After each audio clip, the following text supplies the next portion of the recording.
policies that he's trying to implement. What's your reaction and takeaway from the speech he just made? I think he made it very clear that this is unacceptable behavior, this type of violence and hate.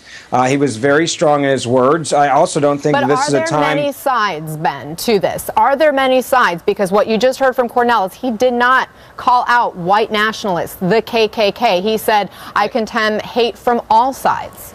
Well, and I think there is a lot of hate from different groups, and his point was very clear that he was condemning those that did these attacks today.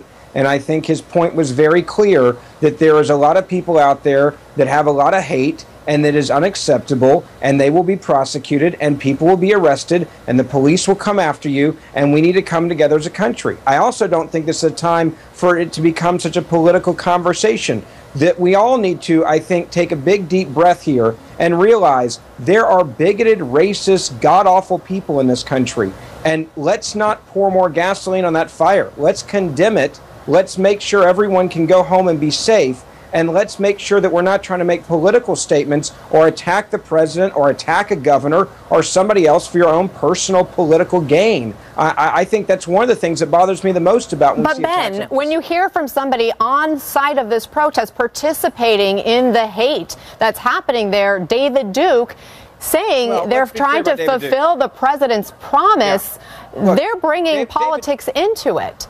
David Duke is white trash, and the only reason why David Duke brings up any political leader is because he knows he'll get on TV for it, and then his hate will be broadcast to millions of people, and he accomplished that today. David Duke has been condemned by this president. David Duke has been condemned by literally thousands upon thousands of politicians. David Duke is a nobody in my book, and a has been, but as every time he walks out there to get himself on TV, he mentions something that connects him to a sitting president, and when he does it, his message gets out to millions of people. I don't care about David Duke. David Duke is a vile, disgusting human being, and I don't think he should have a voice. I don't think he has a voice to that many people, and we certainly shouldn't give him a megaphone when he does say bigoted and racist things. David Duke is a disgusting human being, but let's stop letting him play us by saying, oh, I'm going to talk about Donald Trump, and then all of a sudden we give him a podium to somehow maybe reach another 300 or 400 or 500 racist white people in this country. But the president did not call out David Dukes, the KKK, white nationalists, white supremacists. He's already made it very clear during the campaign that he said, I am not David Duke. I don't like him. I don't know him. I don't want to be a part of him. His group is not. I do not accept his endorsement. We're talking about this movement, Ben, the people who are emboldened right now to have a rally like this, to ram a car into a crowd of people. Ana Navarro, what's your take? Look, at least Donald Trump said something, right? There's been so many acts of hatred in this country where he has remained shamefully silent. So at least the president at this point has said something. But what he said was severely lacking. First of all, he turned shortly after he talked about Charlottesville, he turned the conversation into all the accomplishments that have happened under his leadership. Today, the focus is on what's happening in America, what is happening in the streets of Charlottesville. He needed to have called out that the plowing of that car into people is a domestic act of terrorism by white supremacists. Damn it, Donald Trump, call a spade a spade. Call white supremacists white supremacists. Call the KKK, call the neo-Nazis, call them out by name. The same way that you want to call out Islamic terrorism, and you should call out white supremacist terrorism, because it is just as dangerous to the streets of America. Ben? Look, I have no problem with what Ana just said there, and this is where we actually agree.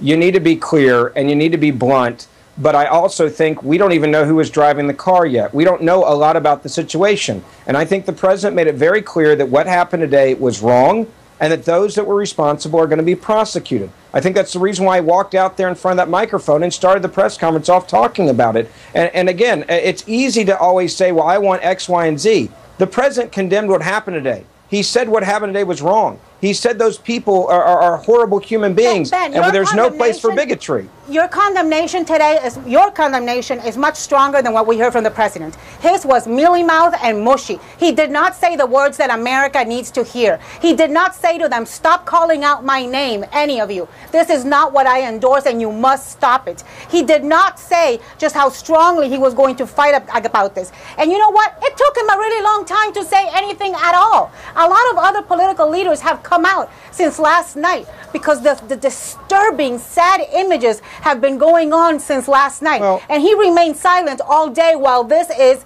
going on. He has got a bully pulpit that none of us have, and he needs to use it as the President of the United States. Guys, let me read what the President said as we work to turn the sound so we don't want to get too far away from the President's words here. He says, "We are closely following the terrible events unfolding in Charlottesville, Virginia. We condemn in the strongest possible terms this egregious display of hatred, bigotry, and violence on many sides. It has been going on for a long time in our country, not Donald Trump, not Barack Obama. It has been going on for a long, long time. It has not place in America." Cedric, I want to get your thoughts as well. Well, let me say this first. You know, I've been in law enforcement for over 40 years now, and I've been accused of being a very conservative law enforcement, law and order kind of guy. And I tell you the truth, I am. But here's what I know as it relates and what my experience of training has taught me. We're about being fair and just to everyone. That's the leadership position that you take, and when you're in a leadership position, that's the oath that you uphold, being fair to everyone. But in this particular case, this is about a group of people who, as of last night and before, staged this violence to take place on the streets of Charlottesville, Virginia, period. There is nothing fair and equitable out there. The President of the United States had an opportunity to say to America is that I'm going to ask my Attorney General, me being a deputy mayor, and I'm quite sure this vice mayor would like to do in Charlottesville, and I hope that he does, is request formally from this administration and from Jeff Sessions to investigate this as a hate crime and domestic terrorism. There is sufficient evidence, I would suggest, anecdotally, based on what we're seeing through video, that at least there should be some interest in going after those, regardless of what side of the aisle they may sit on, regardless of what group it may do. But there's clear acts of violence here that were perpetuated in a very hateful way. The President of the United States had an opportunity, our president, all of our presidents, whether we want him to be or not, he is the President of the United States. He had an opportunity to say to this country that I totally oppose these groups. I find them to be deplorable, and they are not what I stand for and this nation to stand for. This was not even a good middle-of-the-road speech, quite frankly. You think it was that bad? It was not a good speech. We're talking about evidence that we're looking at every time you turn on your television of these hateful acts. He did say, I condemn it in the strongest possible terms, this egregious display of hatred, bigotry, and violence. But this will be remembered as the many sides speech. Because of the many sides. To be clear, unite the right. There may be members of this protest group who are not racist and anti-Semitic, but many of them are racist and anti-Semitic. Right. They are the ones that perpetuated violence today. What we saw on the other side was an attempt to counter-protest them. The counter-protesters, the people that were trying to oppose the racists and the neo-Nazis, are the ones that had a car plowed into them by a driver. Now, thankfully, that driver's under arrest. Hopefully, we'll know more soon about that driver. But I think we can confidently say the goal of these racists is to intimidate, and the goal of the driver was to terrorize, an act of domestic terror. Now, there's a lot we don't know, but the New York Times says 19 people were injured, and the mayor of Charlottesville saying one person is dead today. Exactly how, we don't know, but someone has died as a result of all this. And the president, at the end of that event, by the way, I went back and looked at President Obama's speech on the night of the Ferguson riots. There was no talk about the stock market. There was no a few years ago. There wasn't talk about Foxconn. There was no talk about jobs in this country. In that speech, just now, President Trump, there were questions shouted at him. Reporters said, "Do you want the support of these white nationalist groups?" And he didn't answer. And he was also asked, "Would you call this terrorism, sir?" And he didn't answer. And I just mentioned that, Anna, because there's a lot the president hasn't addressed today that I think now he's going to be under increased pressure to try to address as these protests continue in Charlottesville. And one thing that is very hypocritical is when Barack Obama was president, he was accused of not calling Muslims Islamic radicals. Exactly. By this current sitting president. But here we are looking at these radicals on national televisions demonstrating violence, and in return they're meeting people who themselves are responding to violence, and He says nothing. Be specific. Call it what it is. Now, here's the thing I also want to note. This is not a political issue for me and many of us who are having this conversation across the country. This is about right and wrong. It's not going to be politicized. It is about what we're currently seeing in this nation, and there's emerging evidence and research to suggest that you have just as much as dislike and hatred towards those who are part of different parties, Democrat and Republican, as you do with race.